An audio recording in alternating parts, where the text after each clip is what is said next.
Pretty irritating, isn't it?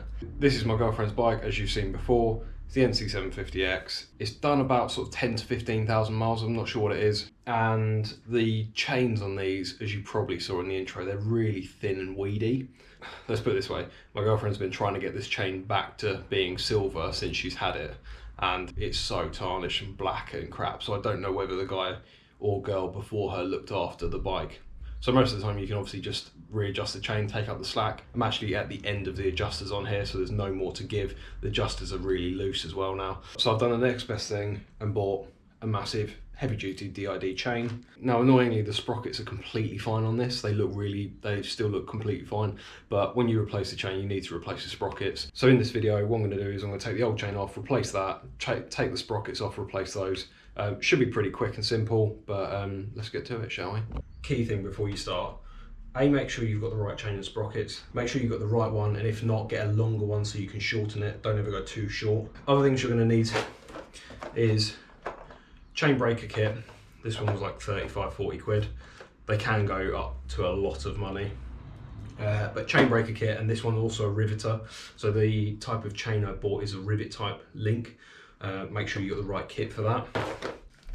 General ratchet set, large socket set, torque wrench. You should already have these bits if you've got a motorbike, but obviously a socket big enough for the rear axle nut, spanners or sockets for your chain adjusters. And then you need to get into your front sprocket. Now this front sprocket is going to be a bigger diameter, but it's also going to be torqued on there really tight. So you need to make sure you've got the right socket for that, and a breaker bar. To be fair, for a breaker bar, I normally use my torque wrench and just put it in reverse, and it's normally fine. So many people are going to kick off about that. Unless your bike's had chain and sprockets before, this will be torqued from the factory, and it is really tough. So most people advise putting the bike in gear and also holding your foot on the rear brake to be able to brake that. So you need to do that first, because if you do that when your chain's off, you're never going to get it undone. So let's get started. So luckily for me, this nut's actually not that big. You will get, when you do this, you'll get a lot of grime and stuff and built up chain lube that's in this and in the housing. So this is actually a really good time to give this a good clean. The main thing I'm going to use for this is just on the rear brake, because I don't want to put too much pressure on the gearbox by forcing it against that. I'm going to go on the other side of the bike just because then I can put my foot on the brake and use the torque wrench. Now hopefully you've all got a wife, girlfriend, boyfriend, husband, etc. at home to be able to put your foot on that. It's not ideal to be able to do it, to be doing it yourself, but you know, life goes on.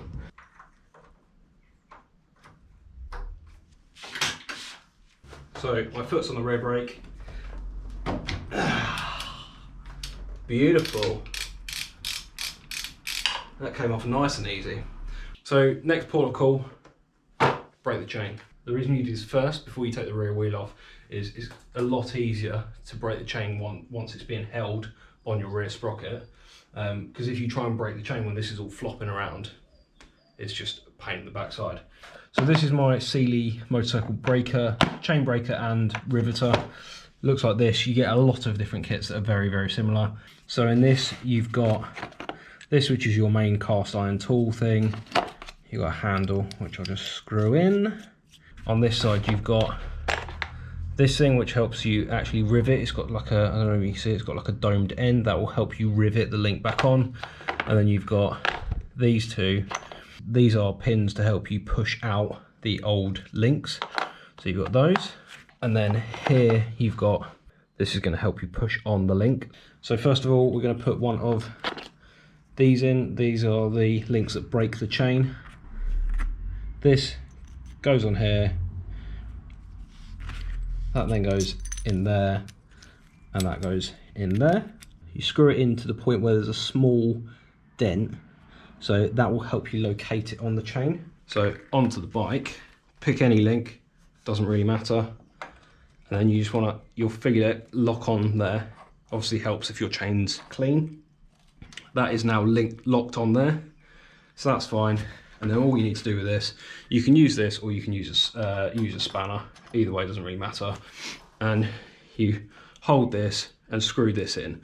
Now what this is doing, it is pushing this old rivet through the other way. It shouldn't take a lot of effort to do this. it should just break it. What you'll have is, this is your hole, this is your hole, and then this is the rivet, and it's got to try and push the center through that. It is actually breaking off the metal that is surrounding that. So you may find on the cheaper kits, you'll be able to see on this one, which is one of the old ones, it's the end is frayed, and it's actually bent because these aren't very strong. So you shouldn't need to put a lot of pressure through this. I'm going to do this, and then I will cut back in a second.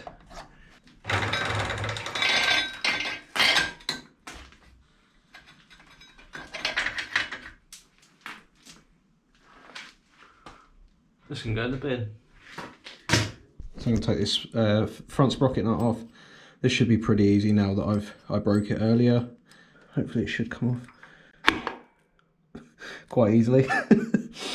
So do take note of the way this has come off. There's actually some metal shavings on that, surprisingly. So not great, but yeah, we're going to replace this anyway. Clean up in this, and I'm going to put the new one on. And then once I've put the new one on the front, I'll get to the rear. It's not perfect, but it's come up a hell of a lot better.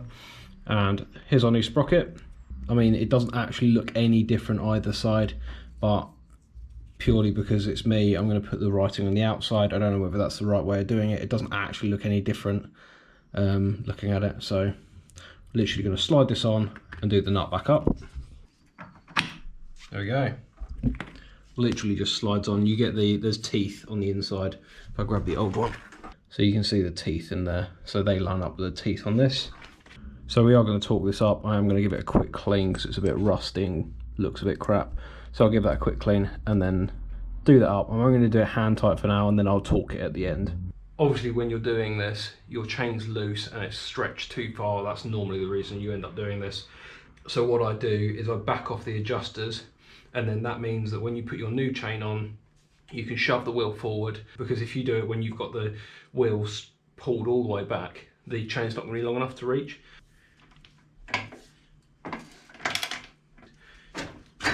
You've got all that extra play to start again. Ta-da! Caliper off and roll that out. These are the bolts we need to get undone. Now, because they haven't been undone likely since the bike was new, I'm going to use some penetrating fluid just from like WD-40 or whatever to try and get those off. Be careful when you do it, because obviously your disc is at the bottom. You do not want to get oil on that. So I'm going to put a rag around here, leave that for 10 minutes just to soak in, and then we'll get braking.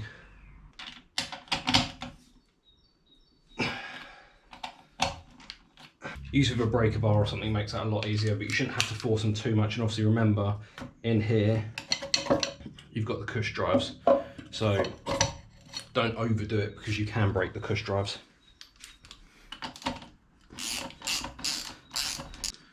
This should just lift off.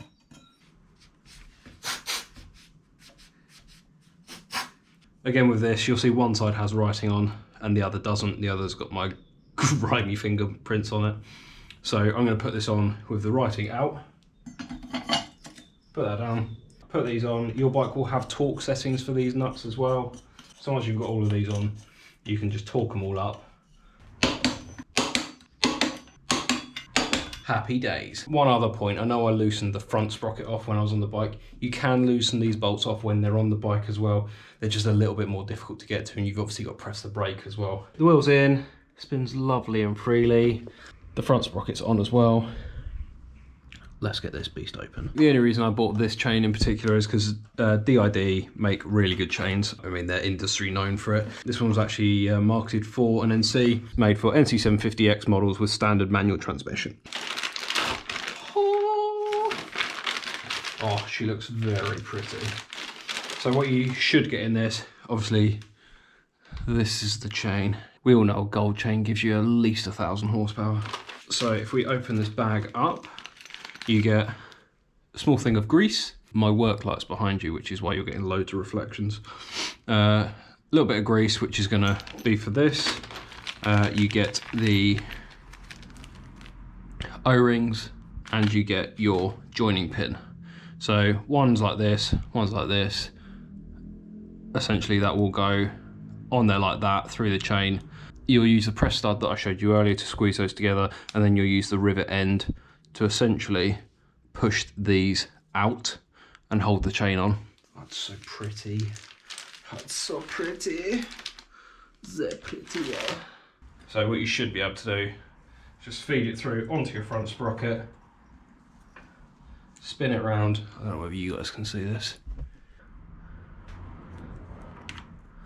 Like that, and then if you grab it here,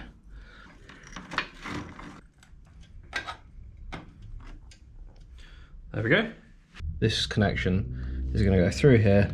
So that's through there like that. That link will go on there like that. Now you're not going to be able to put that on by hand, so that's why you use the other bit.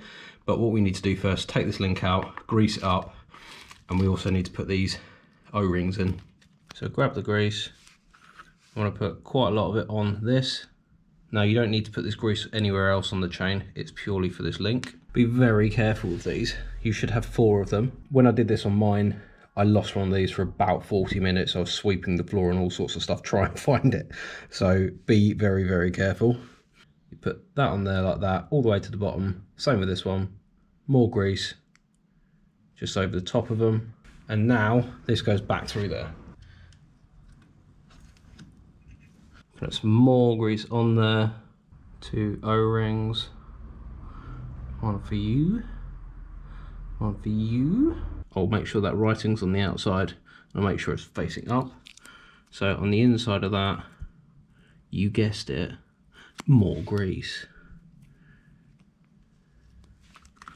There we go. Just rub that around a little bit. We'll put it on there. Press that on to a point where it will hold on there. Get this back out, your chain tool. You've got this bit and this bit. So this bit goes on the back, and as you can see, I mean, it will be on the back, but what it does is essentially locks onto 2 of the pins like this. So you'll be able to put that there and it will hold. They're big enough holes that it will allow you to push those through. So again, you've got the curved one at the back, got this one at the front. Now open this up just wide enough that it will fit over the chain. Screw that in, and then you should find it locates itself. What you can do is bring this back onto the sprocket just to make it easier. Undo it every now and again just to double check you're not over tightening it.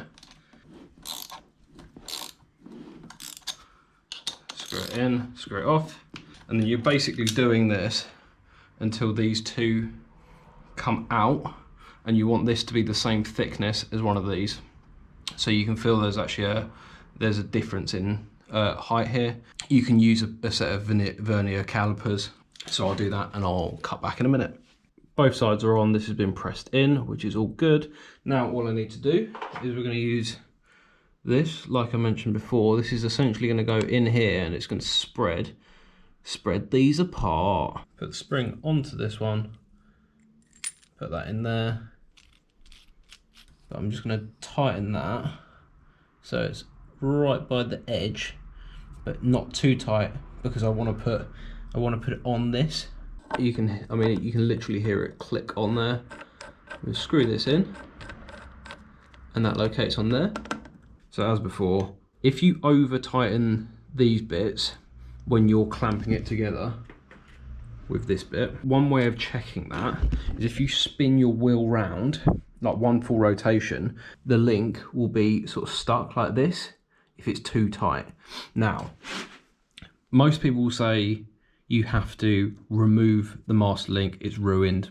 Although that is a pain in the backside, and that is what you should do, it does mean that you're not going to be able to ride your bike for a while. Which is fine if you only use it for the weekend. You can just order a new master link for a few pounds. Do not be tempted to swap this around and try and push it back, because it holds the link in place and it will push the rivet out. And once you've done that, you're stuffed. You can't come back from that. Done it before, and it's a pain in the backside, because your only option then is to order a new link. What you can do, if you're very, very careful, is you can get a very thin screwdriver or a chisel, something like that, and essentially, I haven't got one with me, but you'll have to use your imagination. This is just a screwdriver head, but essentially if you put it in the middle and sort of just tap it in gently with a hammer, it will spread these apart. Very, very gently though, because the other thing you need to be careful, which again I've done, if you do it on the actual link itself like that, there's a very high chance that you're going to break or damage the O-ring that's in there. Whereas if you do it in the middle of the link like that, there's a slimmer chance that you're going to actually hit the O-ring. So give that a go. A lot of these chains don't come with spare O-rings, so if you do damage an O-ring, you can, although it's not advised, take one off of your old chain. You've broken the chain anyway, it's going to go in the bin. There's O-rings in there, so you can file one of these down or break it again with the chain breaker. Break that. There's O-rings in there that you can use. They're obviously they're not great because they've been used for a while and they're not designed for your specific chain, but an O-ring from an old chain is better than no O-ring. So what I'm going to do now, I'm going to rivet these and then we are done, and it's just a case of putting everything back together and torquing up. So before I actually get started, one thing I forgot to mention on this is use that back plate, the one without the holes in. There's just a solid plate, because as you're pushing on these, there's a small chance that, well actually there's quite a high chance that you're going to end up pushing this rivet out. And there we go, that's all fitted. I've checked, if I spin that round, it goes all the way around. Where is the link? Which is a good thing to know. So you got no kinking at all, which is really good. So all I need to do now, put everything back together, torque this, all these have already been torqued, and then fit you back on and then clean up my disastrous amount of mess. So thank you very much for joining me. Hopefully it lasts a lot longer, being a D.I.D heavy duty one. And if you've got any questions, leave them in the comment section below, and I will see you in the next one.